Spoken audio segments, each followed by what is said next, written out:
দাও blessed dreams 1900 সালের 17 August Paris থেকে ভগিনী ক্রিশ্চিনকে লিখিত। অনুবাদ প্রণব রঞ্জন ঘোষ। ভালো মন্দ যাই হয় হোক, সুখের সুস্মিত হাসি দেখা দেয় যদি, অথবা উদ্বেল হয় দুঃখ পারাবার, সবারই আপন অংশ আছে অভিনয়ে। কারো হাসি কারো কান্না যখন যেমন, রয়েছে আপন সাজ প্রত্যেকের তরে।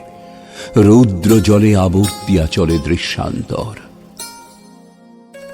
হে স্বপন, সার্থক স্বপন, কাছে দূরে প্রসারিত করো মায়াজাল। পেলব কোমল করো তীব্র রেখা যত, সব রুক্ষতারে তুমি নম্র করে তোলো।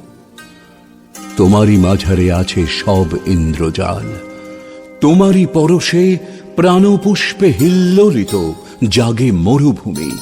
মধুর সঙ্গীতে ভরে ঘন ঘোর অশনি গর্জন, মৃত্যু আনে মধুময় মুক্তির আস্বাদ।